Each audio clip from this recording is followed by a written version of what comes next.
All right, so I'm in London for the week. Got the team here. We're doing our first team meeting of 2026. And I said, all right, I'm going to be in London. I'm going to do a podcast. And who am I going to do my first London podcast with then? Probably the most opinionated person I know in this industry on this side of the Atlantic. I might be the most opinionated on the other side. And so I had to ask you to come on. You said yes. Don't know why you said yes, because now I've got you for an hour and a half where I get to ask you anything I want to ask you. And we're in a small room, so you really can't do anything about it. So, Louise White, great to see you. Lovely to be here, Jacob. I'm now terrified. You should be. You should be. No, it's going to be a good time. Our goal for the show always is we want to dig into media businesses, see what's working, what's not working, for operators to learn how they can apply those things to their company. So why don't we set the stage? You are the Chief Operating Officer of Sift.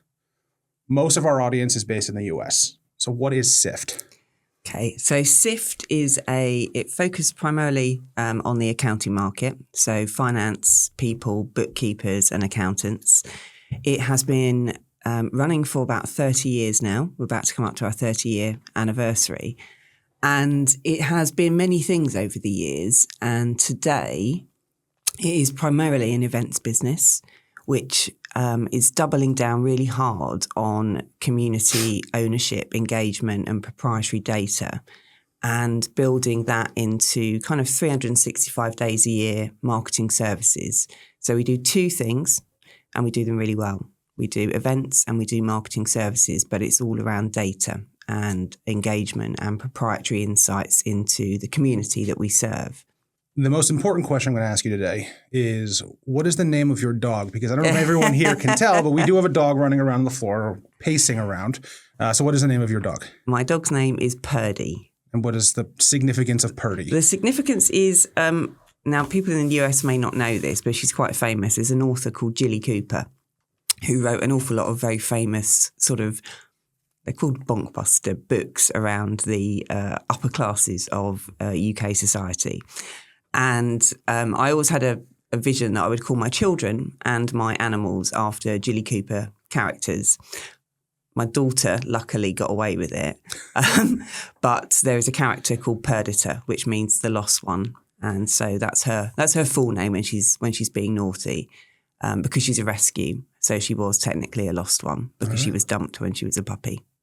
Well, then Purdy it is. All right. So you've been at Sift now for about 2 years. 2 years. You started as a non-executive director, which, as far as I know, that means you were on the board, but not operating. Mm-hmm. And you stepped into chief strategy officer, and now you're chief operating officer. Mm-hmm. Why did you join Sift? It was a conversation with the chairman, Stephen, who remembered me from our previous lives in B2B media as being forthright and a subscription on an expert on subscription businesses and renewable revenue. So he asked me whether I would come and have a look at the business that he is chair of as a non-exec and have a look specifically at that point at their subscription business. So I joined as a non-executive and it escalated. And very quickly escalated from, I think you were there for like 4 months or something before you joined as an operator. Yes. So I started as an NED and quite quickly became a little bit more operational than your traditional NED. And I started to do some specific consulting around looking at the business models and figuring out what would be the best strategy for the business to move forward for the next 3 to 5 years. And in order to do that, it became clear that it would be a lot more helpful to the business if I was around more than one day a month in Bristol. So I spoke to the chief executive and he asked me to come and join as a kind of consultant, as a bit of a outside pair of eyes to look at the business. And then again, quite quickly that escalated into, we like your views, we think you've got clear sight on this. It would be helpful if you come and actually make some of this happen. So I joined as an employee. So that was a unexpected turn from a NED. And here you are now. And here I am now. All right. So in mid-2025, you told us that Sift's revenue would be just shy of £5 million. Mm-hmm. How did the year look? That was in July. How did the year finish out for you? It's been a stellar year. Yeah. It's been a year. Last year was probably one of the best years in Sift's history. Wow. The business grew at the top line by 20% revenue growth, and had a big swing turnaround in the profitability of the business. And that's come about from being really clear about being brilliant at a couple of things and making some clear decisions about where value lies and where the future of the business lies. So it's been a roller coaster of a year. It's been a year of real transformation in the business. And there are some really exciting things happening. So the bit that I came in and focused on was the event. It's all good. It's all good. I grew up with dogs. So part of the strategy was to double down really on the events part of the business. So Sift is and has been for 30 years really the market leader in accounting. Just in the UK or in the UK. And one of the strategies for the business was to really double down on that one-to-one engagement piece. We have this huge community of incredibly engaged people and translating that into a lighthouse event. And that event has doubled year on year since I joined, and is now, this year, has grown by 93%. Wow. Yeah. That's the event that's happening in March, on the 11th and 12th of March in Birmingham. So you said over 90% growth for that year over year. Yeah. Why? Oh, God, lots of things. For one thing, it's taking it very seriously and focusing on it. It is rearranging, I suppose, the company and the whole mentality of the business to see ourselves as a community events, data-driven business first. Transformation is about lots of things. It's about changing mindsets, and it's about changing structures, and it's about changing focus. And you have to do them all at once. Mm-hmm. And so it's hard to kind of pinpoint an actual playbook of activities, but there were some very clear signals from me right from the beginning that the business, to become an events-first business, need to organise itself and think of itself as an events-first business. So I've made some strategic hires of people who are very, very, very strong in building out scaling events businesses. And I work alongside Collingwood, mm-hmm. Who I probably will reference quite a lot, much to their delight. This is not a sponsored episode. This is not a sponsored episode. But spending time with their team and, unlocking what was an untapped potential in the business, which was this enormous, very engaged community that at that time wasn't translating in this face-to-face environment. And actually, in the face of all evidence from that market, that what they genuinely value is the kind of wall-gardened community and the trust that comes with this brand, Accounting Web, which has been running for 30 years, and to translate that into an events environment. And it's worked. It's worked, and it means some simple things like restructuring how the sales function works and having people who are dedicated to selling on events. But it's actually a lot more than that. If you asked anybody at Sift what kind of business we are today, they would say we're an events business first. We're a community business which has a massive event, and we allow buyers and sellers to track intent and engagement and buying signals and a customer journey all the way through the year, but it all comes to life at the event. And that, you can say that 1,000 times at all hands meetings, mm-hmm. but it's a really carefully thought out process, not without missteps, but you're always going in the same direction. And from a business that was perhaps predominantly a marketing services business with an event on the side, it's now a whole company that doesn't have silos. We think about the customer first, and that customer is not just the audience, it's also the people that need to sell to that audience. And we think of it as a complete ecosystem, and we work out what's the best way to help these people do business together. And that doesn't happen overnight, but it's a kind of sustained push and a change in the mindset to think about the whole business a little bit differently. And I use this example a lot, which is sometimes transformation can feel like you've got a brick and a piece of elastic, mm-hmm. and you are pulling on it and pulling. I think I've used this with you before. I use it a lot, and you feel like you're just pulling and nothing happens. And then suddenly the brick moves and everything just starts to fall into place. And that's the position we're in now. It's a business that has gone through the slightly painful transformation, has come out the other side with a really clear purpose and a vision for everybody who works there. And so all the stuff that was hard is starting to become less hard. And there's a real momentum in the business now. And we're looking to grow the business by the same quantum again this year. And the same quantum again next year. This is, my mission in any business is to deliver fast, predictable growth. And to do that in a way that is sustainable and renewable.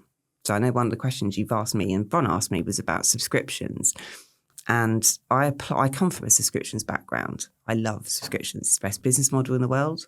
It's the most relaxing business model in the world. Once it works. Once it works, it's the brick and the elastic, right? If you get it right, and actually my whole thesis, I suppose, is that you can take that mentality into any business. You don't have to sell information. And kind of once you get that feeling in a business, you stop having to tell people what to do, and people start to make decisions at a micro level and at a big strategic level, which all point in the same direction, which is an understanding of if we're building something that will keep growing for the next 3, 5, 10 years, we have to be really, really smart and really focused about what we do and make everything intentional. So that's, it's been quite the journey, but it's been fun, and I hope it continues to be fun for quite a long time. So 20% growth year over year, 25, 26, 20% growth, 26, 27 is the projection. And you finish by the end of 27 at a little over £7 million in revenue if you do your job right. If I do my job right, yeah. Which, why wouldn't you? Why wouldn't I? Exactly. That's why I'm here. That's why you're here. That's why I'm here, because growing things, and actually it's not just growing things for the sake of it. I think that's not how I do business. It's about growing the right things. So another of my mantras is all revenue is not created equal. No. That's very true. It's very true. And actually, if you set yourself a target to grow a business by 10%, 20% a year, you can do that by all sorts of nefarious means. But it's not sustainable, or it's really hair-raising to do that. And so the way I look at growth and, big growth numbers is about, it's not a race to hit this year's budget. It's not at all. It's a race to build something for the future, which is sustainable over the really long term. And that is what real business transformation is about. It's almost taking numbers out of the equation, actually, because if you do the right things, the numbers will follow.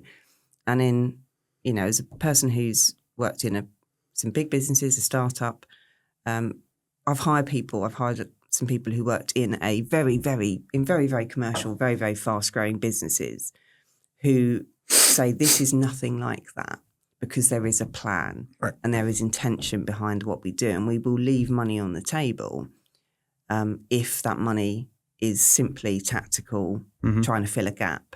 And that's the bit that's a really hard mindset to change. Yeah. Because if you've got a business that has been used to selling transactionally, used to selling to hit a quarterly target and annual budget, to flip that switch and say, what we're trying to do is build a business that's quite relaxing to run in 3 to 5 years' time. And you have to take a few, very hard and brave, I suppose, decisions to say we get off the treadmill and you have to trust me on this, because if we don't do this, you'll remain on the treadmill.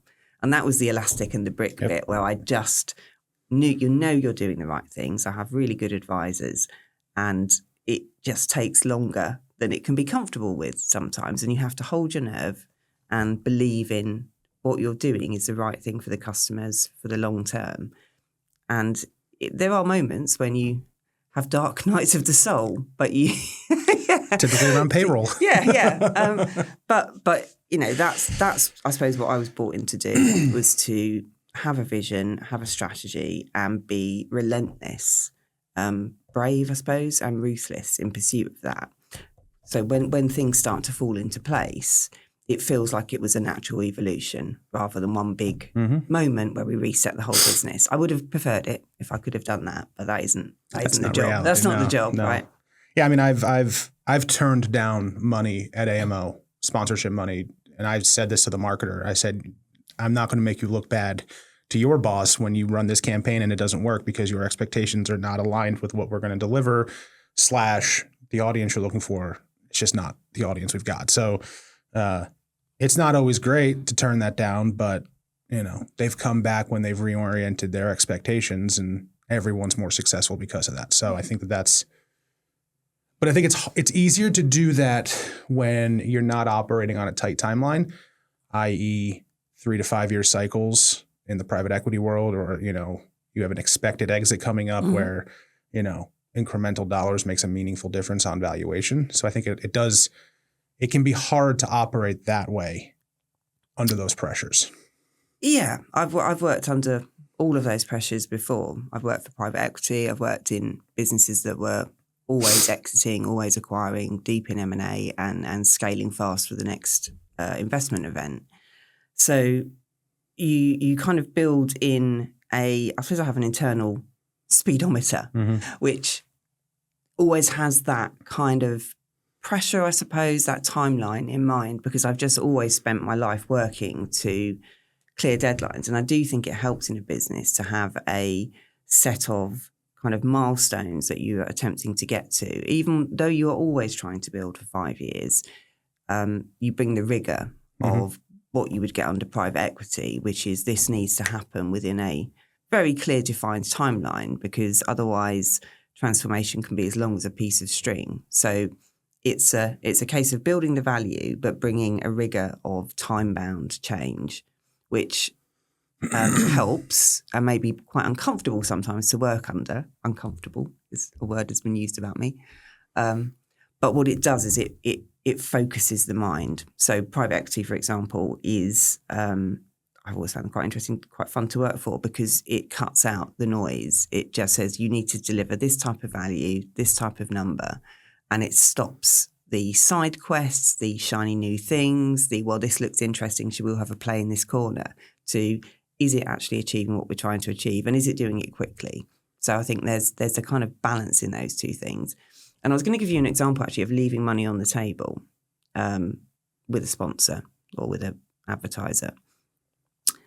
And I can't tell you the client, but there was a client where we had got quite a lot of money out of them, and for lots and lots of different things, not all of which were mildly underwhelming for them. Not enough for them to walk away, but just not, they weren't happy. They weren't coming with an open checkbook saying, and they should have been, because their target market is the heartland of what we do.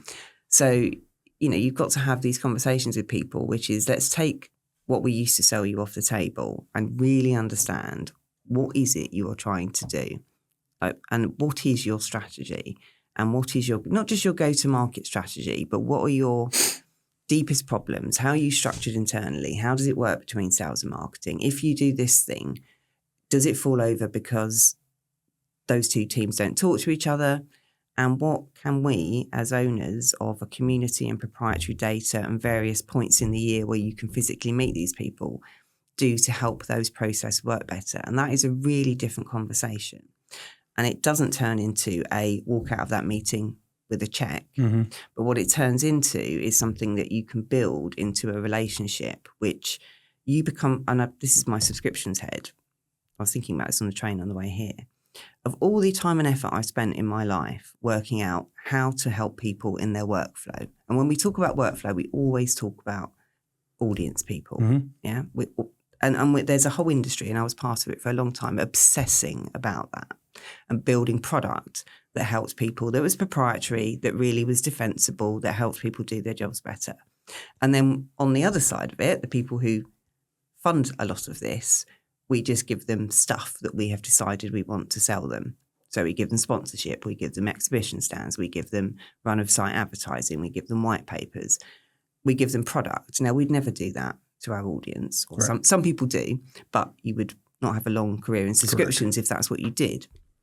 So it's kind of flipping the switch a little bit and saying to the sales team, we're not walking away from money. We were walking away from profit, and we were walking away from a long-term relationship. And everyone was happy because people were hitting their targets. But you need to flip it and say, why don't we have different conversations with this side of the market? and say, what is it that you are trying to achieve? And where are your problems internally? Because a publisher is the owner of a community, not a set of products. And I think we get very caught up in the idea that we have a list of things that we sell to these people and you buy it. And we tell you they'll get ROI and we run around in circles trying to work out how to prove that. And because I'm a subscription marketeer and I always start with customers, you flip it and say, what are you trying to do? And it turns out it's not always related to the things that we have sold them. And that's what transformation is about often, is about really understanding your customers. And I rant about this a lot, which is stop saying but, start saying why, how and why, and just keep saying it until you get to the truth. Yep. And when you sit down with a client and say, what were you trying to achieve through these things? And they tell you it, and you have to say, why on earth did we sell you that? Because that is so far removed from what you were trying to do. And then we kind of get angry with you because you don't want to do it again. And it's because we put all these hurdles in the way of them achieving what they actually want to do. And a simple example would be a lot of the people we sell to are SaaS businesses. So they're subscription businesses, right? Do they want thought leadership on its own? Do they want leads on its own? Do they want sales qualified, marketing qualified leads? Or do they actually want to know which of their customers are likely to churn? Mm-hmm. And if you start from there and work back with how could we help you do that, you think about product and you think about relationships with clients really quite differently. And so I do get cross, actually. I get cross about publishing as a media as a whole sometimes, because we all know subscriptions is such a good business model. And we're the only people in the world that only did it on one thing and never, ever looked. And I was guilty of this. I ran a subscription business and was responsible for delegate revenue, huge delegate revenues. And the best event marketeer I ever hired, who now runs InfoPro, was a subscription marketeer by trade and applied a lot of the subscription principles to delegate marketing and was very, very successful. And it still took me quite a long time, like more years than it should have done, to think there was something there. And it's the thinking that defines subscriptions, not the thing that you sell. And everybody thinks, well, you can't sell a subscription to an event sponsorship. I'm like, that's not what I'm saying. I'm saying think about all of the things that make that business model work and strip out what you're selling and look at all those processes and say that's what makes subscriptions work. Well, a subscription is you're selling a solution to a pain in many respects, right? Like if someone buys a subscription to AMO, it's because they need information to make better decisions in their jobs. So the solution is let's read what other operators are doing that happens to be behind a paywall. Well, if you flip that to the vendor side, what is their pain that they're trying to solve for? Let me then present the solutions that we have to solve for those pains. And I think that is, it's consultative sales where we learn from the partner what they're trying to accomplish first and then sell, rather than I've got to hit a quota of can't have unsold newsletters, can't have unsold custom content, need a webinar next month, need to hit my sales goal. It's reframing that conversation by understanding the pain first. And that's where it starts. It really does. And it opens up a completely different idea about what we should be selling people. So you can do consultative selling and still sell them a webinar, or you can do consultative selling and say, what are the 3 things that you are actually judged on? Yeah. And that might be getting new customers. Okay, there's a lot we can do that's better than selling you an exhibition stand where you will have access to lots of them, and then most of them will walk past you. And there is that's a really vibrant and interesting part of the business. And then you can look at, actually, if you want to understand, there's 3 things really, is which customers are likely to churn. And I've run essentially a SaaS business, and the only signal you get is the one that you can see people doing when they use your software, your tools. And that tells you a lot, but it doesn't tell you what they're doing when they're not using it. And that's where people really decide they don't want it anymore. So how can we, with all this access to behavioural data, what people are doing, which is not aligned to you, how can we help you understand which of your customers are displaying behavioural signals in their DMU that makes it look like they might be looking elsewhere? And is that basically your partners will tell you who their customers are, And then if you see that customer engaging with content from other competitors of that customer, you can alert this customer of that. Is that kind of what you're talking about? Yeah, and it's quite nuanced as well, because you need to understand from the customer not just who their customers are, but what signals they have internally that show someone is likely to leave. So you can replicate that online. You can also then market to those people when you see that signal to encourage them to not churn. And that is not just showing them the same ads that you would show them if you're trying to get new business. It would be more thinking about, what do I need to do? Do I need them to book a meeting to come and see my salespeople? Do I need to flag that in my system as the salesperson probably needs to get on top of that account? Mm-hmm. And there's another bit that's really interesting, actually, which is probably applicable to all markets. It's definitely not just accounting. Is that for a lot of the vendors, where they make a lot of their money is they sell into an accountant, for example, then the accountant will recommend that product to all of their SME clients. Yeah. And that's the big unlock for a lot of the vendors. And one of the things they try to do is go, which one of I've got 3,000 customers, I've got 30 salespeople. I can tell from my own signals which ones are likely to be good resellers, but it's not an exact science. And even in very sophisticated companies, they're often handing that off to just very good salespeople and getting them to make their own decisions about that. Whereas we can start to say, if you tell us who your best resellers are, we can look at how they behave online at events, and we can show you of your customers who are behaving in a similar way. So, the whole business really, the whole Sift really is angled around growth-minded firms. So small practices, medium-tier practices, large practices, and people in business, all of whom the real sweet spot is people that are actively trying to grow. And it's such a vibrant industry, accounting. It's an incredible, resilient, regularly fast-growing industry. And we can help because we have been tracking the behavior of these people. We've got whole communities and forums. We've got live events. We've got data from hundreds of webinars. We know what these people do, and we can see how they behave. And that is something that Sift has been sitting on for 28 years and not quite realised the real value of the business is in that. And that's where transformation comes around often, is just, this is why probably I was brought in as an NED, was to have somebody who looks at things differently, who has got a view about where value is and keeps asking really dumb questions like why do we sell them that? Why is that what they value?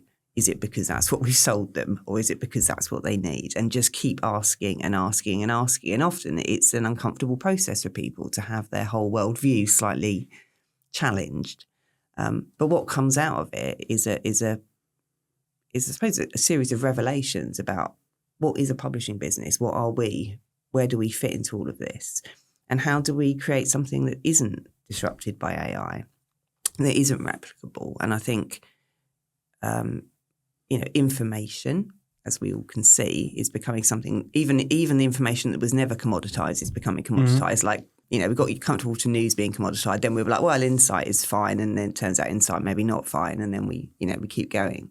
And it's like there are things that are just compound proprietary data, and it's the behavior of your community.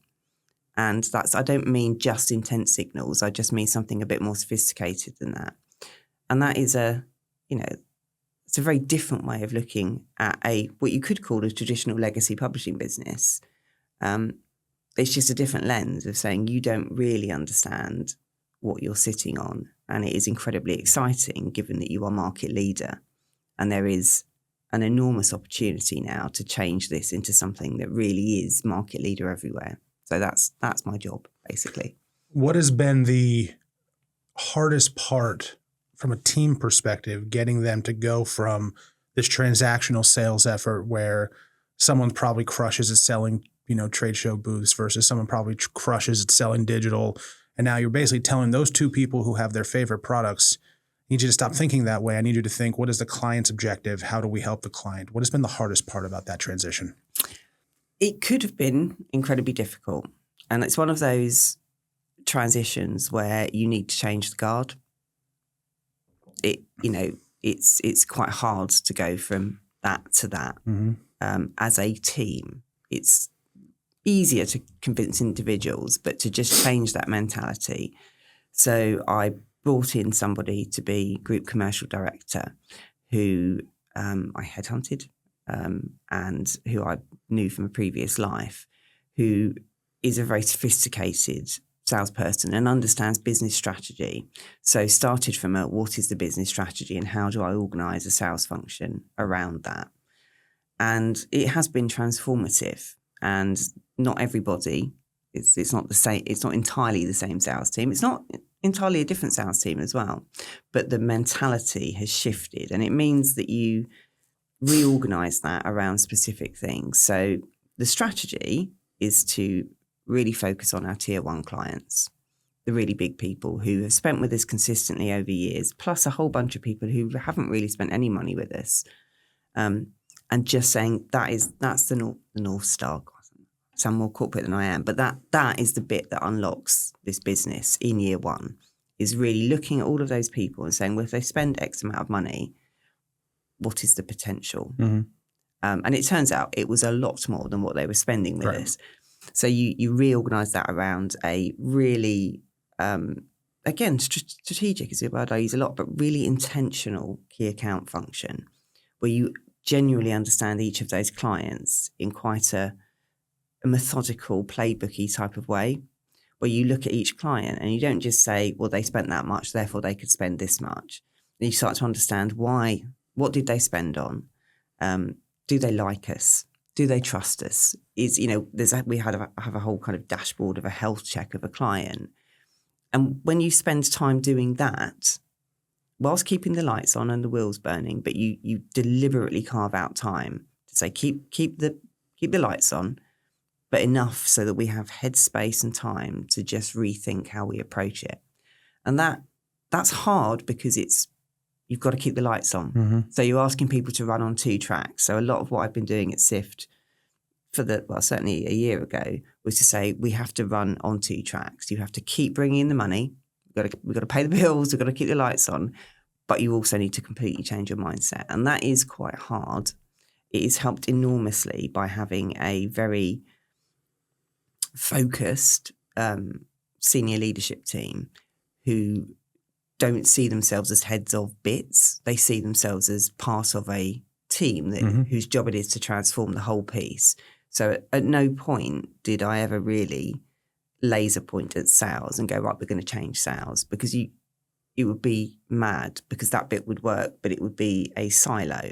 So you have to think about, how does that work? And I use some of the terminology I use is very SaaS-based, which is, having a go-to-market team rather than a sales team, and starting to think about how that works with client success, how that works with ABM marketing.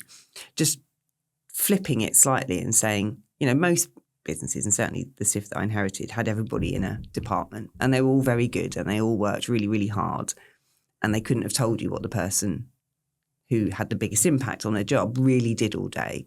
And because it was focused down, it wasn't focused client. So the hardest thing is explaining to a business that you don't understand your customers as well as you think you do. And there's a different way of understanding customers. So the hard bit was getting that in place. And then again, I don't do it's really, and the other thing I suppose my biggest takeaway and feedback to anybody who's looking at this kind of transformation in a small business in particular is it is hard. It's hard to do it on your own. It's hard with just one person driving all of this. It is also terribly dangerous. So all the way along this transformation, I have worked with people who are cleverer than me, people who do some of these specific things to a level that I can only ever be a generalist at.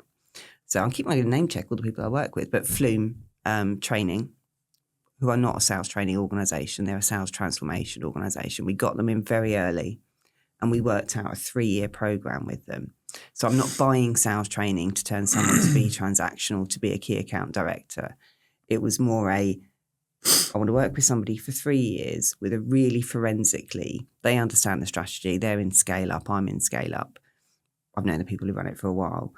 And it's like what things do we need to compound build on rather than change one at a time. It's like you get sales velocity working, then you can look at this, then you can look at, and it all builds up with momentum. So part of the transformation is never changing things. It's just finding a new direction and doing those 1%. You do the big change, right? That's hard. Well, the philosophical change. We're doing this. This is it. This is where we're going. Accept it. That's the big announcement. That's the big bit. And I think the hardest bit, it's hard is the wrong word, because I wouldn't do this if I didn't find it thoroughly enjoyable, if it didn't, inspire me and get me going. I have friends who run marathons. That's hard. Yeah, they still do it. Yeah, they still do it. Yeah. It's like you do what you love, right? But the most challenging bit is that getting that shift change. And my view, and I could be wrong, and if you speak to people who work there, they may disagree with me, but is ruthless honesty. I'm not, and even when I worked in big corporates, probably because I worked at Incisive, which wasn't very corporate, just the honesty, right? I don't believe there should ever be a separation between board discussions and what you say to the person in the office at the coffee, when you're making a coffee with them. And I have seen that in businesses where there seems to be this kind of weird thing, which is, strategy is for the people in the boardroom, and we cascade that down, and it gets Chinese whispered down until the person who actually is going to make it happen has no idea why they're being asked to change everything they've ever done. Right. They know what's wanted. They don't understand why. Why. And it really helps when someone knows why. It really does. And that takes time. And it's been a journey for me, because the way that I explain the why lands really well with certain people. Other people leaves them feeling a bit nonplussed as to, I love the enthusiasm. I need to know what that actually means. So part of the journey for me has been figuring out how to communicate effectively to very different groups of people, some of whom have been in the business for a really long time, have a muscle memory, which is to do things a certain way. And, everyone says transformation is about repetition. I believe in repetition, ruthless honesty. But it's more than that. You have to understand that in and of itself will only get you the hearts and minds of maybe 60% of the people. And if you cannot, in some way, find a way to get those other people who are scared or confused or hoping that it will all go away and we can go back to how we used to do it, you'll still be pulling that elastic band 2 years later. Yep. And so the whole process for this is, there is a playbook, I suppose, of sorts, but the best playbook is working with people who do this better than you and constantly doing some self-reflection about, it's all very well getting frustrated. Why isn't anything changing? You have to be really honest with yourself, and the common denominator is me. It's learning that, your way is effective, but there are other ways that are also effective. And that's been why I like working with external people. So in a small business, often, it was a founder-led business for a long time. And there is a tendency, I think, to sometimes replace a founder with another character, which becomes the big personality that drives the business forward. That is really dangerous, because that's why I was brought into change. And there is a danger that you can replicate that again, because people are very comfortable with that. So I like to bring in people that will challenge me, that will keep me on track. So Collingwood is one, Flume in the sales bit. I also have fractional people sitting on my ELT now. So I have a fractional CTO, I have a fractional HR person, and I have a fractional CFO, all of whom I could not afford to employ as full-time staff, all of whom in the 1 day a week, sometimes 2 that they do, add a value that would stand up to a massive publishing company. And that's my, I suppose, instinctive way of doing things, actually. But it's also turned out to be probably one of the smarter things that I've done, is assemble this A team who would be entirely capable if you picked us up and dropped us into one of the big B2B publishing companies and told us to do the same trick. And for a small company, that's quite a bold move, except it's not. I don't do bold moves for the sake of it. It's a calculated risk assessment of what moves a dial. And like I said, I do always have this kind of timescale in my head of I'm getting older. We don't want to be doing this for the next 5. I can't be pulling this piece of elastic for 5 years. So there are ways to expedite that, and that is to bring in challenge, bringing expertise, bringing people that have done the job that I am currently doing already. So my CTO is not just a technology person at all. He ran a huge data product for Euromoney. He ran the deal at Euromoney, which is a £50 million data business, and he was CEO of that. And he's now my CTO. That's not usual for a small company in Bristol. And it means we can make and accelerate some really big transformations around decisions that I made middle of last year was to unlock all of this. Like, I've got the mindset, I've got people excited, we've changed a lot of the siloing and the structure, but there is a thing that is going to hold us back, which is the tech that we're sitting on. Because like a lot of small companies, it's built on proprietary systems. It was in-house. There were good bits, but they didn't stick together. So we all think that we're special and need our own custom software. Yeah, special and different custom software, and that's a complete lie. And actually, I'm sure we'll get onto this, but one of the ways that AI is an advantage for a business like us is that I spent my life building databases. I started my career as a programmer of databases, of all things. And even quite recently, when you were trying to put all these data sources together, it's hard bloody work because you've got to run pre-processes, you've got to do a lot of work. Whereas AI and building a data lake, an AI-enabled data lake, allows you to pull in unstructured data from every source you can think of and then make sense of it. And that is only possible because the person who's my CTO has done this before and has not just the technical knowledge to do that, but the commercial nous to go, how do you then monetize this? Right. And that's, for a small business, genuinely game-changing, because otherwise your technology people understand technology, and then it's up to someone else to figure out how to make money out of it. Well, that's the power of he was a CEO and a CTO. And so he understands both sides of that business. I've worked with a lot of people in product and technology who get excited about building technology, not understanding the reason that they work where they work. The purpose of your job is not to build technology. The purpose of your job is because you work at a media company and your technology is supposed to do something for that media business, either improve audience engagement or make it possible to generate more revenue, right? And I think that is a problem I find a lot in technology roles is they forget the reason for existence. And I think that that's a problem. So, but that bridge of technology to business, you can find that kind of person is very rare, but valuable. Incredibly helpful in many, many ways. And yeah, that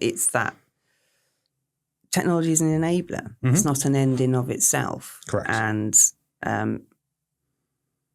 again, it comes with wisdom and age and having. I like tech. I like rabbit holes, and I like the ability to build something. But it's much more useful if you again come back to what does the customer actually want. So if the customer actually wants the ability to track a DMU over the course of a year, to understand whether that is a company that's going to be a good reseller or might churn or might be a new customer, that's the role of the technology team, is to build something that enables that to happen. Not, I can build you a data set and a database and a dashboard. Right. And it's a very different mentality. And that is the one thing that I would strongly advise any small businesses to do, is to think about pulling together a fractional team who are much better than people that you would be able to employ full time. The other thing I say a lot is I'm lazy. I am quite lazy. And trying to be the person that thought of all of these things, I can do it. I've got background in data. I've got background in technology. I understand finances. I can run a P&L, but not as well as people that have done this and nothing else for 30 years. In the same way that I probably understand subscriptions and marketing better than anyone in the business. But that's my sweet spot. Mm-hmm. And if you put together a load of people who understand their personal passion as much as I do, you get this kind of layer of expertise, which is relaxing. I'm all about having relaxing stuff. I like business models that are relaxing. I like management teams that are relaxing. It shouldn't actually be hard. That's the one thing that I have learned, is that if it's hard, you might be doing it wrong. If it's hard, you're probably missing something, or you're straying. And this is another one of my theses that I come back to over and again. If you stray into opinion away from expertise, you have no right making that decision. You are making dangerous decisions. And that can happen in a small company. Especially with a founder. With a founder, and very collegiate, where opinion counted with the same weight as expertise. And again, bringing an outsider coming in, I saw that quite clearly and could say, well, it's wonderful that everybody has a view on this. It doesn't stand up to the cold light of day. And you end up with very collegiately run businesses where people have lost sight of what we're actually trying to do. Everybody's happy. Everybody feels like they're heard. And I'm afraid I'm a bit brutal about things like that, which is, I'll listen to you, but I'm not going to pay any attention to that because it's an opinion and it's not couched in 30 years of experience and the experience is having done this before and fucked it up, Like if you've made loads of mistakes, you have a right to say, do that, not that. If you've never made a mistake, the logical thing seems very plausible. But if you've done the logical thing and it didn't work 8 times, you come up with a different way of doing things. So you're a subscription person. That's your career. You join a company because you're a subscription person, because that is what the chairman brought you in to do. A couple of things happened right before you joined and then right after you joined. So one of them was Sift shut down a number of its other brands, which I want to talk about. Sift also shut down its subscription business after you joined, at the advice of you saying we should shut down the subscription business. So let's talk about that part first. You were brought in as a subscription person to I think probably grow that subscription part of the business, and your advice was shut it down. What was the subscription business and why shut it down? So it's a fancy word for something that was an experiment. Okay. And to kind of roll it back a bit, I always talk about subscription. I started my life as a subscription marketeer. I then became a marketing director, and I worked at a company where the predominant I ran the subscription business, but the business I worked for, Incisive, was incredibly acquisitive. Was run by private equity. We bought like 8 companies in 5 years. So my job changed very quickly, actually, there as well. From being that bit kind of took care of itself. I make light of it. There are 100 people taking care of it, and I moved into a much more looking at how you grow businesses, integrate businesses, make decisions in the middle of the print dying part of the publishing journey, and how you made a punt on how you did that. So subscriptions is a bit reductive, and I use it myself. And so I take a view about where the future looks like how does this play out? So whilst it's laudable, and everybody, I think perhaps, I blame Collingwood slightly for this, fixates on subscriptions, right? And says that's the thing to do. Look at all the businesses that are worth loads of money. They're all subscription businesses. We should all have a subscription business. Well, those are investor desires. Investors pay more for subs businesses. For subs businesses. And there can be a sense that we need to get on that train. And then there are a few things that need to be true in order for you to be able to successfully have a subscription business. And at its core is, does the audience have the propensity and ability to pay for information? Do they need a type of information enough that they can't do their jobs without it, or that it enhances their jobs enough to make it worthwhile? And actually, do they have the ability to pay for that? Is this a business and is there a long history of people paying for this kind of stuff? And that's not necessarily true enough in accounting to think of that's the place that you might try to do this experiment. So there was an experimental play to say, can they build a subscription business aimed actually more at the vendor community? And so they're the SaaS companies. SaaS companies. And I have a couple of things when I'm looking at should you be running a subscription business? One, how much money do you have to keep investing in this? Because you cannot necessarily do it very cheaply. No. And you have to expect that you get very little payback year one. You may get some payback, but you're building a business here now for 5 years, and there's a lot of investment before that actually realizes.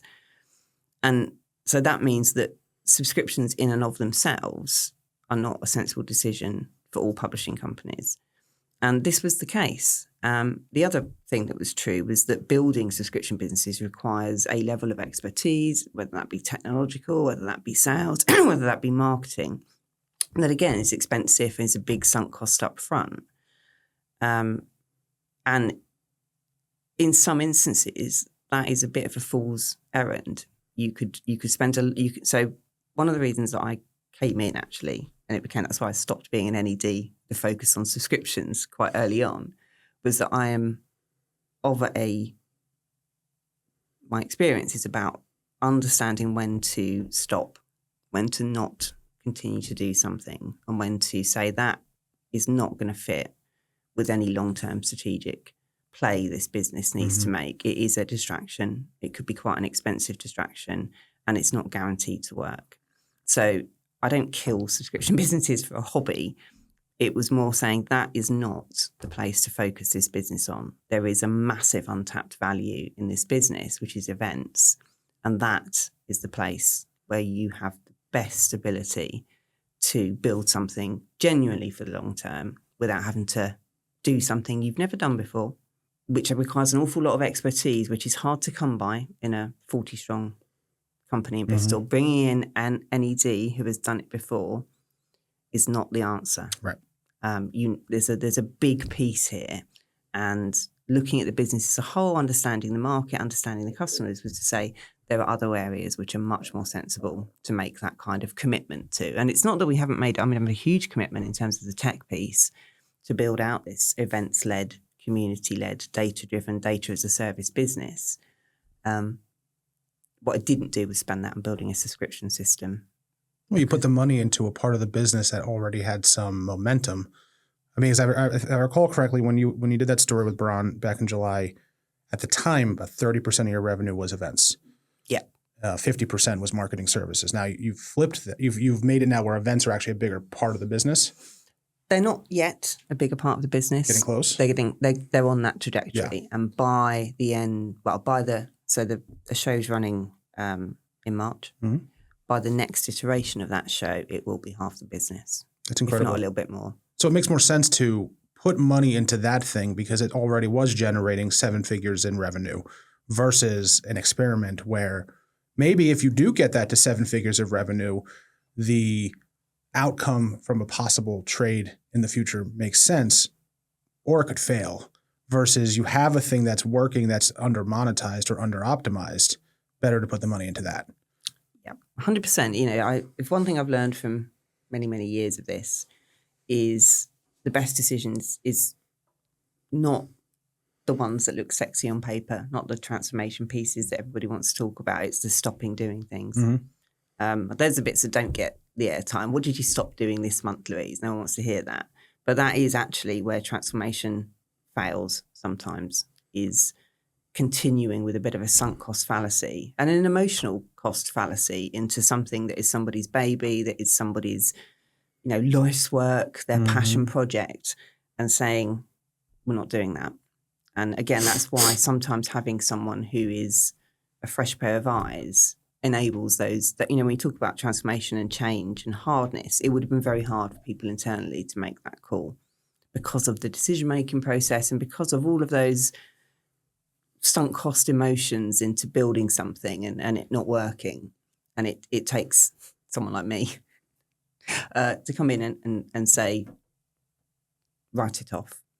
I think the outsider is the key part there because they don't have, for bad reasons and good reasons, they have no sense of loyalty because they're brand new. And they can look at it with purely clear eyes without thinking about the people behind it, which, sounds a little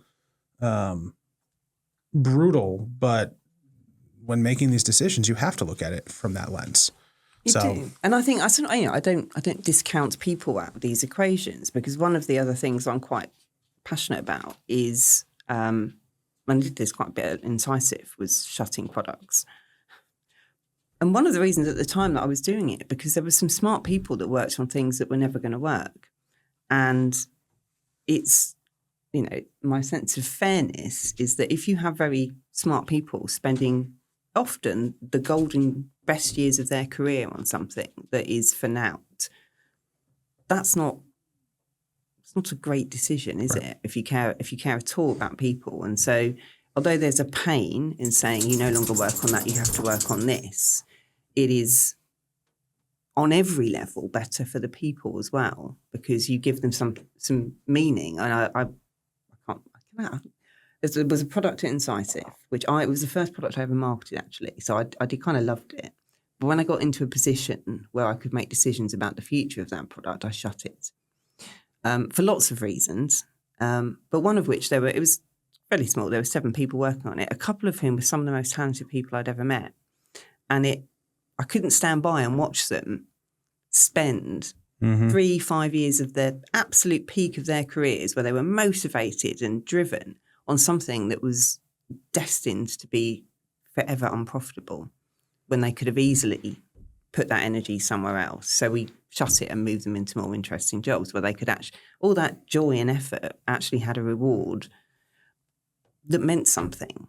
And so I come at it, I find decisions like that relatively easy from a purely commercial point of view, but also from a humanity point of view, because I'm not a monster, that it's not fair sometimes to let people just keep digging when there's no outcome that's going to be anything other than a long, slow decline into obscurity. It's not fair to let people do that. So 50% marketing services, 30% events, that's going to flip by next March. So talk about the event. What happened with the event? What has made that such a meaningful growth? I mean, 90+% growth year over year. What does the event look like? Is it primarily sponsor driven? Is it delegate driven? Like, talk about all that. So it's at its simplest, it's a trade show. Okay. Well, how we talk about it internally is it is much more than a trade show, but it has the framework of a trade show because that still is a model that is effective for everybody concerned. And this is FAB? FAB, yeah, finance, accounting and bookkeepers. And again, it's about looking at this and saying, and actually it's interesting, I've been going on about this for some time. The rest of the events industry seems to have been having the same conversation, which is, what is this trade show? Is it just selling exhibition stands, getting a delegate list, putting them in a room and hoping that magic happens? Correct. Now, I am simplifying it for effect. And then that's kind of what it is. It is kind of what it is, yeah. I mean, these are. I had one guy in events refer to what he does as selling real estate. Like, he just sells square footage. Yeah, and it's in its simplest terms, that's what the industry was for a while. Now it's becoming more. It is becoming more, and in our space, in the accounting space, that is pretty much the model that other people follow. And so, you look at it and say, we're not a pure play events business. Now, I believe you should act as if you are as well, because there's an awful lot that they do that people who are not miss. So the kind of starting point is to say, how do we become a really slick, professional, well-run trade show, taking all of the best bits of those people that do it, have 100 shows a year, start from there, because sometimes it's tempting for people who are not a trade show organizer. It's like building the technology, right? We're special and different, and we can do it somehow by doing it different to the way that everybody else does it as a starting point makes us unique. It does, but not in the positive way that you're thinking. So there's a course correct to say, look, there is the stuff that happens at all trade shows, which is genuinely useful and works and is high margin and works for everybody. So you kind of start from just making sure we're doing all those things really, really, really well. Which you weren't originally, or? I think when it was launched by a publishing company running a trade show. So the right intentions, but perhaps, again, this desire to somehow be different is don't do that until you've got that bit right, is my strategy. But then you look at, okay, what do people want to achieve when they come to a trade show from both sides of the party, and it does that thing that everybody else do. Does that actually work? And if it works to a point, brilliant, do it to that point, and then start to look at where's the problems and how could you solve those better. And in our market, we are the disruptor, we are the market maker, we're doing things other people don't. But that's not to say other people aren't doing what we're doing. There is a kind of step change really in events. So this year we're doing connected buyer, which is it can mean different things to different people. I did a webinar about this last week, and everyone's got a different definition of that, through from matching it in grip randomly in an app to very, very, very personal concierge. We are going down the more personal concierge route because we know both sides of the equation inside out. So we can say, we understand the personas of all these different cohorts in the accounting market, and we really understand what their pain points are.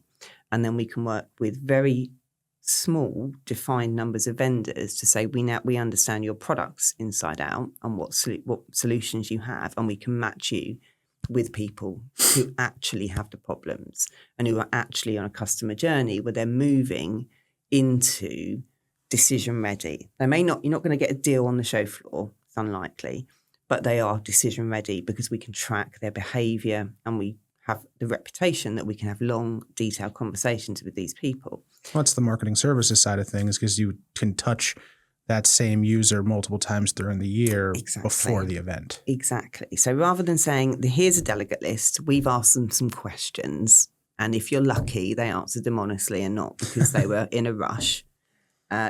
You've answered some questions, but again, not by filling in a form.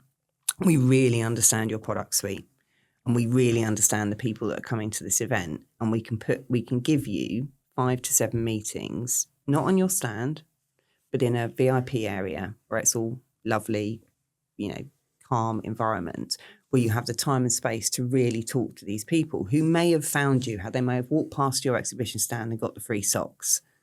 It might have been a busy time where they didn't have time, where we carve out half an hour, 45 minutes, where you have proper conversations with people. This year, we're doing 100 of those meetings with 10 clients. I see that becoming a really important part of it going into 27.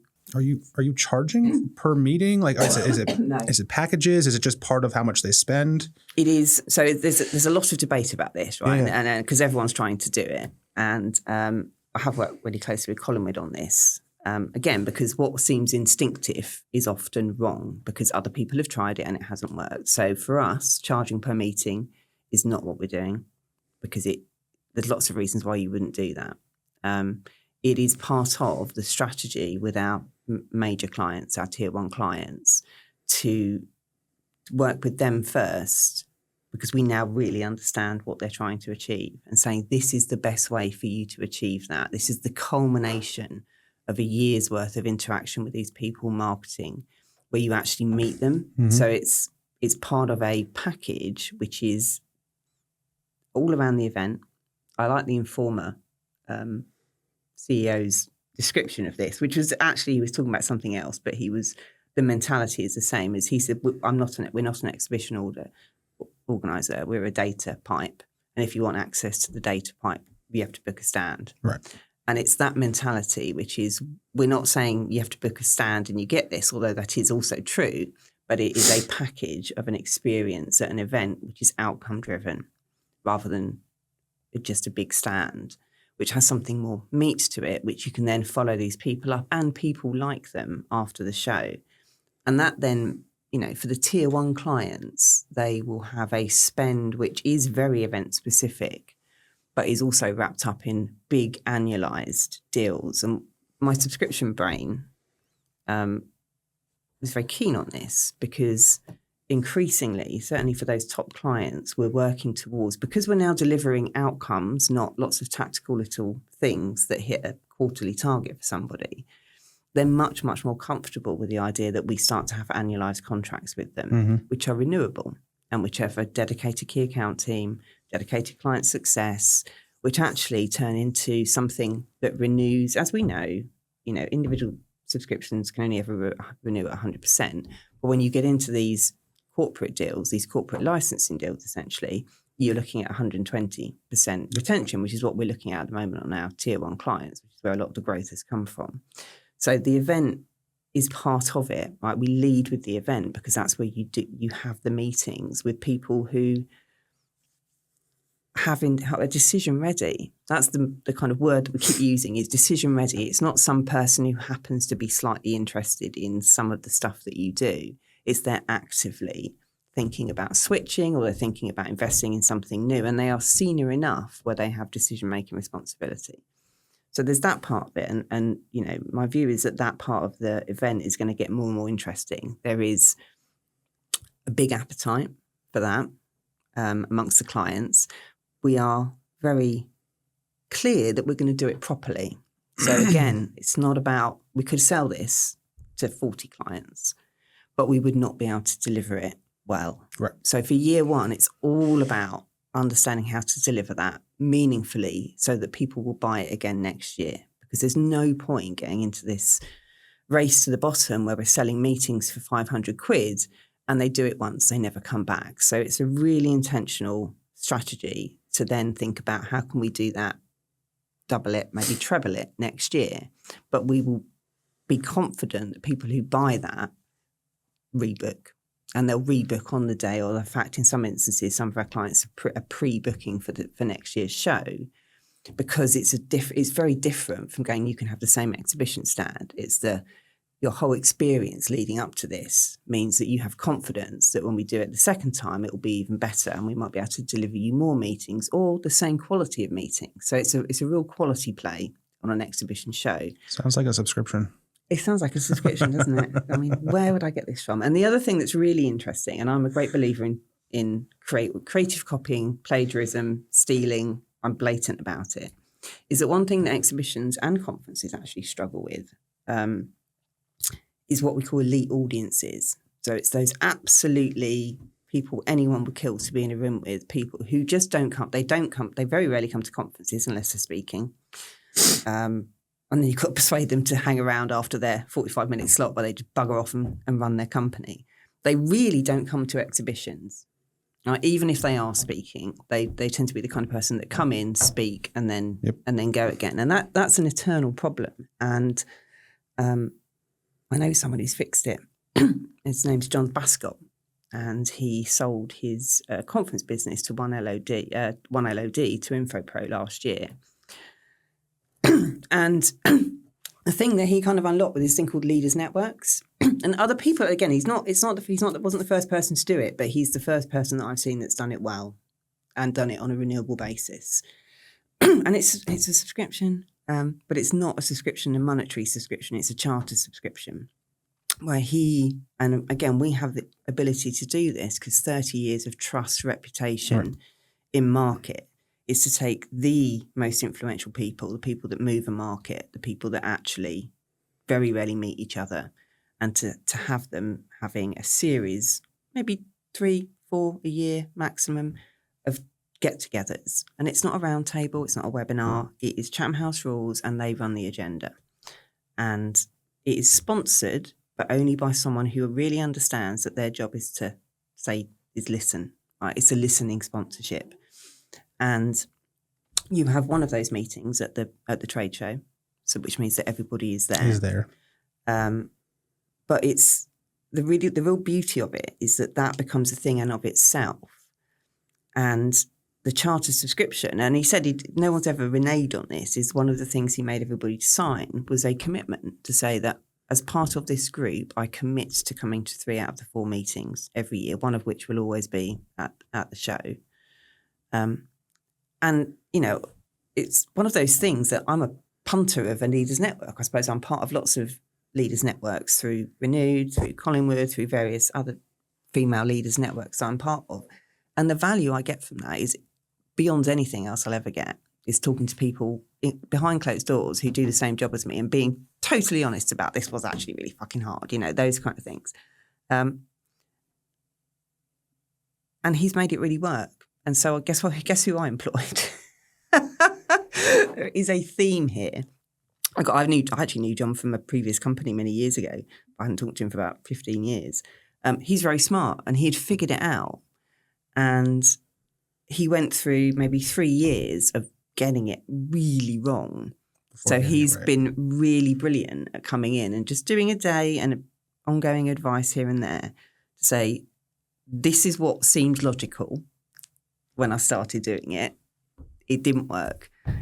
Tried the next logical thing, didn't bloody work. Did it again, iterated, finally found the secret formula. And this now works. And it's a great story. He's a great salesman. The reason I decided to use him to advise me was I know the people at InfoPro.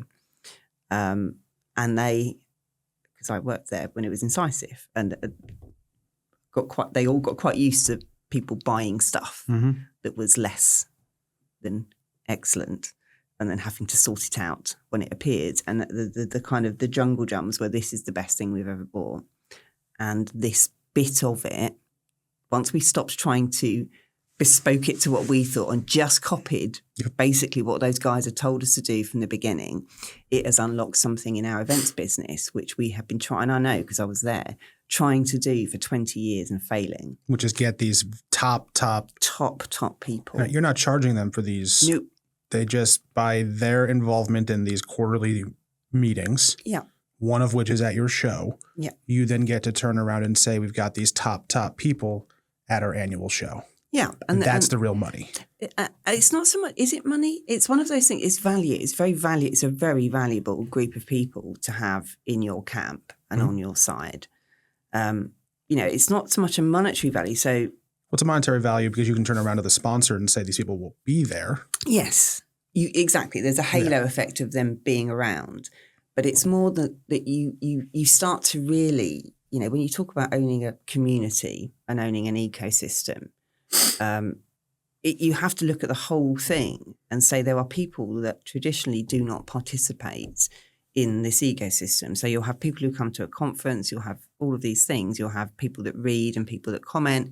You've got this whole ecosystem of people, and the bit that's often missing is that really elite audience, because the business models we use are inappropriate for the problems they're trying to solve. If you run a huge accounting practice or you're the CFO of a FTSE 100 company, nothing we do helps you.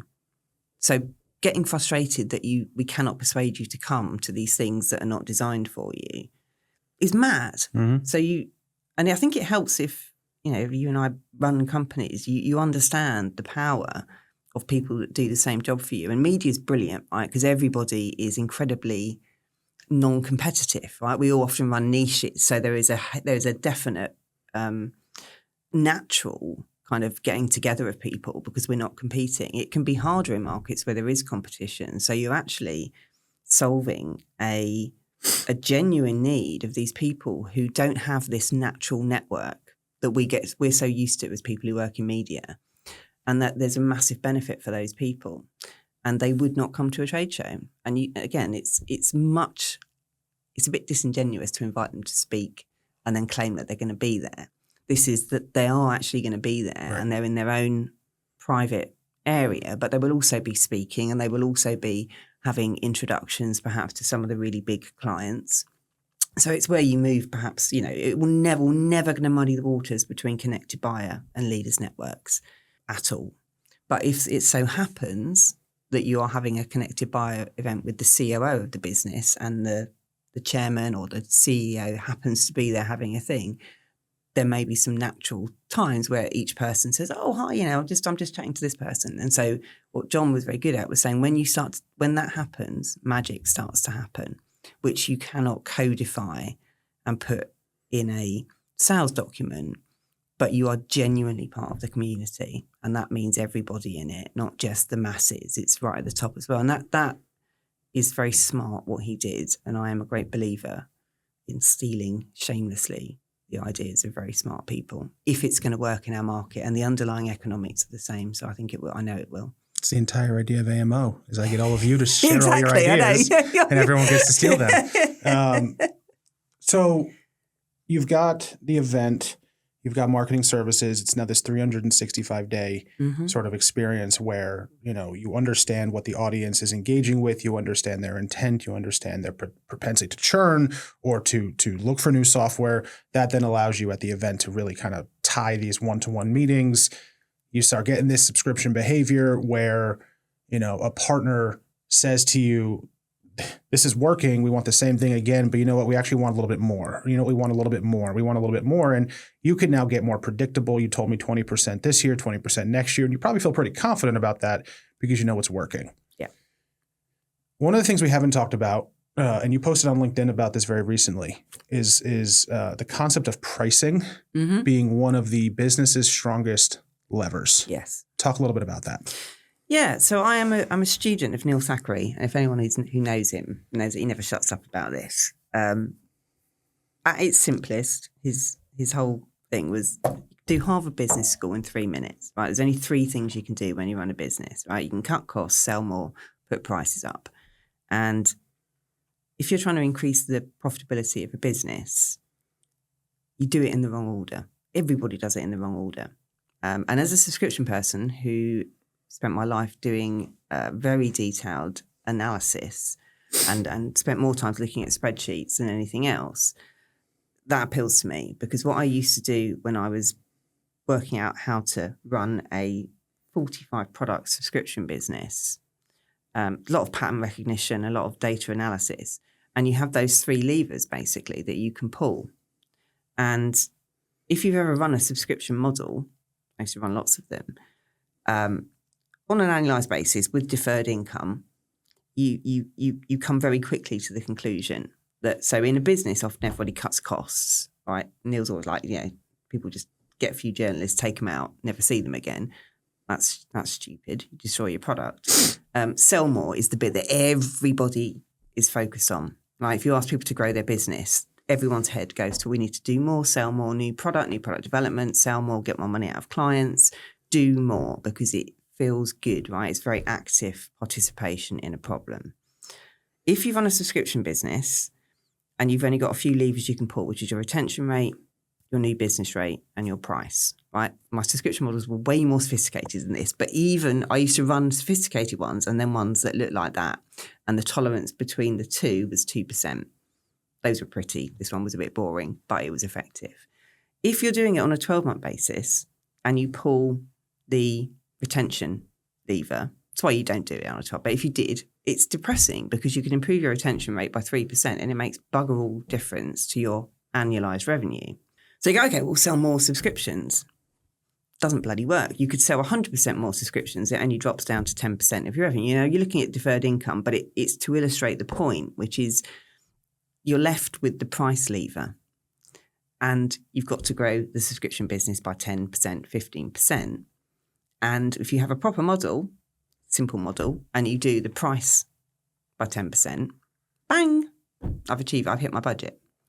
And so I grew up knowing how powerful the price lever was. So looking at pricing then, that's the bit that everyone forgets. And in small companies, often it is based on emotion, not any concept of elasticity of demand at all. It's based on fear of a salesperson. Mm-hmm. And there's very rarely a pricing strategy in any business. And there's very rarely a deep look at the value proposition and whether that is something that you can put a price up. So there's a few levers. I always say, if in doubt, you can put prices up, right? Because the reasons you haven't are often about human fear of having difficult conversations, or no one's ever looked at it, or you've never run a model.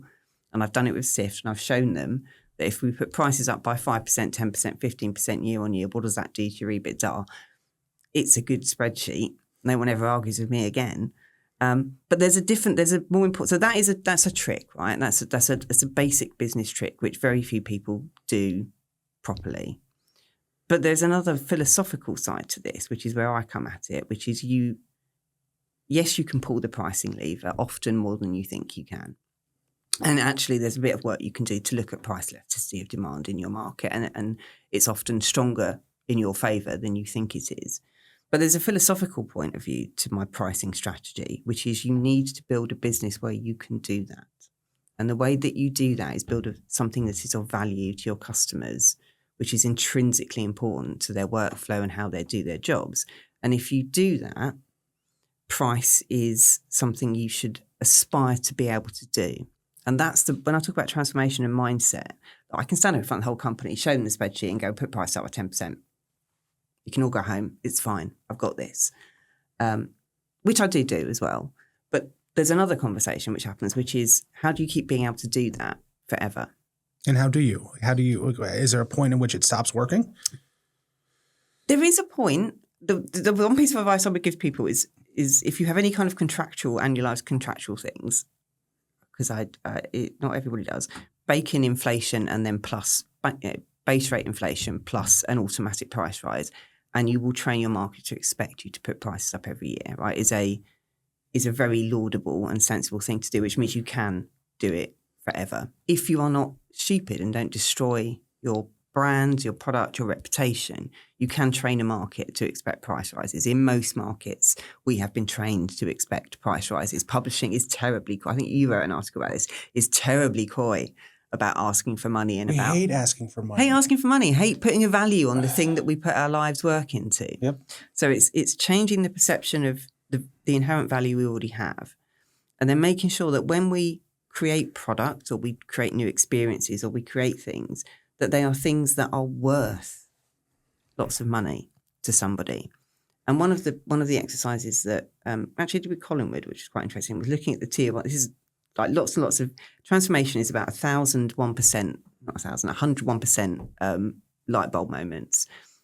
And sometimes it is a start because showing people in black and white and saying this client who you have not put prices up for 4 years has put their own prices up by 7%, 9%, 17%, 11%. So they're making more money. They're doing something smarter than us. Also, the size of their marketing budget is £100 million a year, of which we are getting this much. And because they're putting their prices up, their marketing budget is increasing every year by the same quantum. So it's kind of right-sizing sometimes the fear. And in some instances, and I am one of those instances, it is overriding that fear with a trust me on this. I am right. I have done this before. And once you look at my spreadsheet, which shows the impact of EBITDA of price rises, and I it's a simple model. I keep meaning to share it on LinkedIn, but it's giving away it's not like anyone could build it. You just do a 5%. So you basically model a business for 3 years. You do a 5% cut in costs, right? 3 years in a row. And the impact it has on EBITDA is barely worth the pain of doing that. I know. And you've taken 15% of the good bit out of your company. Do the same for sell more. And you're like, God, that was hard. And then you do the same for prices and you're like, yeah, maybe we should just put prices up. Well, yeah, to sell more, you have to probably hire more. You have to invest more to be able to function that, to do all that. A price change is literally just a decision. And that is all things being equal. So, yeah. So I'm doing all other things being equal. So I'm not adding in cost of sale or anything. I'm just saying what the impact on the business. If it costs you exactly the same to do of selling 5% more versus putting prices up by 5% over 3 years, because if you look at year one, you might be like, do it over 3 years. You're like, how does that happen? It's like because it's a compound change, right? That's the difference. The drop down to EBITDA is 100% and it is a compound change over time. And so I could do an hour and a half on pricing. But it comes down to, do it and look at it and don't say but, right? Stop saying but my clients won't like it. But, shut up. Keep asking, how do we do it?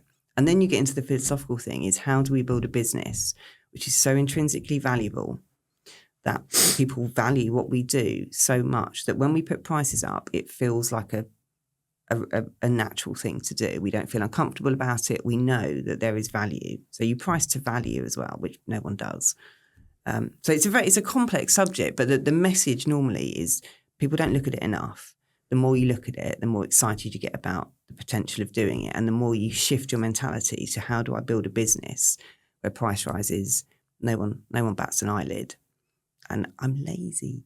That is easier than selling more. And it's a lot more fun than cutting costs. It sure is. All right. So I looked at Company's House last night. You guys released your 2024 financials back in September. I think I saw a £150,000 loss. Mm-hmm. Are you guys profitable now? We are. And is that because of growth of the event, because of price changes? Yes, all the above. Yeah, it's a mixture of all of those things. Also, we took some views about reinvesting some of the profit that we made last year back into the business, particularly in terms of the tech project. So one of the things, as I said, I had to take a kind of bold view, and it's sometimes easier to take a bold view when you're not very profitable because people are rather used to you not making a profit, and to say, we will look at our entire tech piece and replace it and outsource it and build this data lake that would enable us to build profits, over a really long term. So that's what we've done. And I do think one of the things that what's hard sometimes is getting a business into profit, having everybody very happy about that, and then saying that's the time where we use that profit and some to build the next stage of growth, and you can do that when it's not a risk, right? I'm not a risk taker, but you can say the underlyings are all so becoming embedded in this business that now is the time to take that decision and say, right, once we get to a certain point, it's going to get harder and harder to course correct. So let's say we've done the reset, the underlyings are all growing. I can see my average order value going up really high. I can see the retention piece starting to kick in with the annualized stuff. I can see the rebook and the pre-book of the event starting to take off. Now is the time as a business to say, let's not get too excited. Let's say this is the time where you actually invest all of that back into the business, because we know it's now, it's not a machine. So it kind of puts it a little bit, makes it cold-blooded, but it's a machine now where that is no longer a risky thing to do. You can see where that's going to play out over the long term. So when I talk about working for 3 to 5 years, it's on all those different levels, right? It's not just growing the revenue. It's not just getting the business back to profit. It's building something that in 3 to 5 years is going to be material and have a future where we never have to worry about cash or profit or anything like that again. But you can only make those kind of calls once everything else in the business, so the KPIs or the KPTs as I call them, are all pointing in the right direction. And that is one of the reasons why I strongly recommend working with Collingwood. This is not sponsored. It's not sponsored. But there is a lens of looking at a business that doesn't look at your EBITDA, that doesn't look at your revenue, that looks at how those things actually are impacted.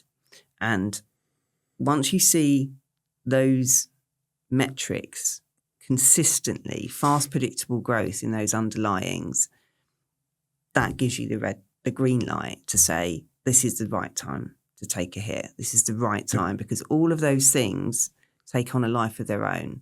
Everything is now working, so we can afford to put some money back into the business and accelerate that, double down on the stuff that's working, and just open up new money so those tier 1 clients that perhaps have not spent as much money with us, we now have offerings which say other people just like you are having amazing success, spending big ticket amounts of money with us every year. And again, you sow those seeds were sown way back in 24 with the absolute knowledge that you don't move to that type of long-term strategic, huge partnership with somebody at that point, but that you build towards it. And again, I just spend my whole life looking at these underlying indicators of the business to say that's going to work. And so to get that to work and then accelerate again, I need to have built this thing now, not once we've got the money in the bank. So it's a balancing act transformation, right? You take a long view, you make tactical decisions, but you're just always pointing towards the ability to keep accelerating and building value, which is a long-term goal, whatever the outcome for the business. So you're working with Collingwood on this scale of getting everything kind of in a good position. Is Sift preparing for a sale? My view on this is you should prepare every business for a sale. So, and that's the environment I've always worked in. I worked in Incisive, where we were constantly acquiring, and the business was also always for sale. on an exit pathway, not for an investment event, not necessarily a sale. And that could be PE backed, that could be banks, that could be all sorts of different things.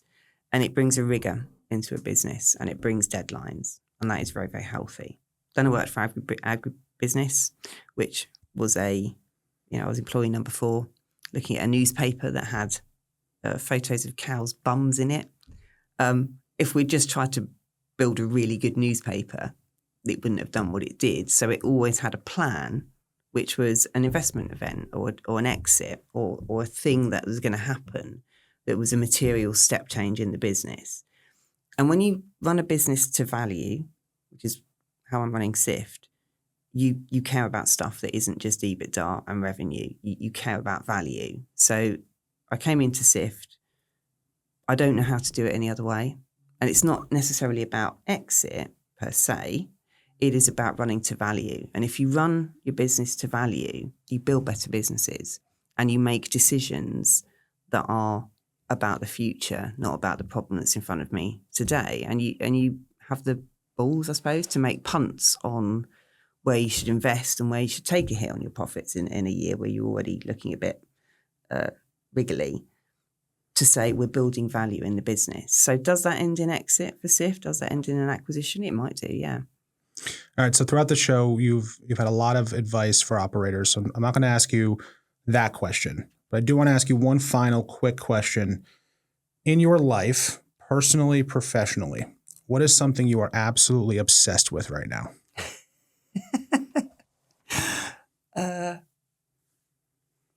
I will say horses. You love horses? I love horses. Do you own a horse? I don't, because I'm also not a lunatic. Okay. They are expensive and muddy, and I'm glad I don't own one the last 30 days we've had. What am I obsessed with? Actually, yeah, horses, animals. So my dog, Purdy, who's being very good today, was the culmination of a long line of foster dogs. So I've been fostering dogs for about 5 years. I think I've had 14 foster dogs. And I always help them go on to their new home. So for me, it's not the same as running a business. But there are some similarities in that my responsibility was always to make them a great pet for somebody else. And that takes a lot of effort, and it gets easier the more times you do it. And everyone said, how do you give them up? And it was like, because I helped an animal and a person find each other. And I sometimes had these dogs for 4 or 5 months. It wasn't a quick turnaround. And then I got to the point where I was maybe at some point I might keep one of them. And then this little one came along as a little abandoned puppy, and I've decided that that's the one. So maybe there are some parables with my professional life as well. Well, we're all obsessed with Purdy.